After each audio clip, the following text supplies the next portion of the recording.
శారదీయ నవరాత్రుల్లో భాగంగా రెండో రోజున అమ్మవారు బ్రహ్మచారిణి రూపంలో దర్శనమివ్వనున్నారు.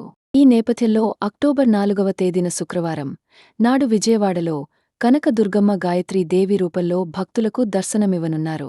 ఈ రూపంలో అమ్మవారి స్వర్ణ పంచముఖాలు, బంగారు అభయ హస్తాలు, పచ్చల హారం, కంఠాభరణాలతో భక్తులను కనువిందు చేయనున్నారు. పురాణాల ప్రకారం బ్రహ్మచారిణి అంటే అనంతమైనది అని అర్థం. బ్రహ్మ అంటే సర్వం తెలిసిన అమ్మవారే ఈ లోకానికి స్వయంభు దైవం, జ్ఞానం కలిగిన దేవత. ఆ రకంగా బ్రహ్మచారిణి అంటే జ్ఞానం, తపస్సు కలిగిన దేవతగా భావిస్తారు. ఈ రూపంలోని అమ్మవారిని ఆరాధించడం వల్ల మనకు దివ్యజ్ఞానం వస్తుందని పండితులు చెబుతారు. అంతేకాదు ఈ తల్లిని పూజించిన మరణ భయం అనేదే ఉండదని నమ్ముతారు. బ్రహ్మచారిణి మాతను తపస్సు చేసే దేవత అంటారు. తన పేరుకు భిన్నమైన అర్థాలు ఉన్నాయి. ఈ అమ్మవారి కుడి చేతిలో జపమాల, కమండలం ఉంటుంది.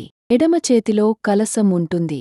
తను తెల్లని చీరను ధరించి భక్తులకు దర్శనమిస్తుంది. అందుకే బ్రహ్మచారిణి కఠోర తపస్సు చేసే దేవతగా ప్రసిద్ధి చెందింది.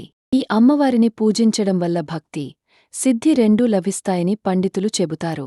దుర్గాదేవి ఈ రూపంలో కొన్నేళ్లపాటు తీవ్రమైన తపస్సు చేయడం కారణంగా బ్రహ్మచారిణిగా పిలువబడింది.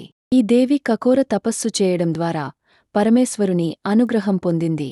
అందుకే ఈ అమ్మవారిని ఆరాధించడం వల్ల ఐశ్వర్యం, జ్ఞానం, వైరాగ్యం, సహనం, ధైర్యం వంటివి లభిస్తాయని పండితులు చెబుతారు.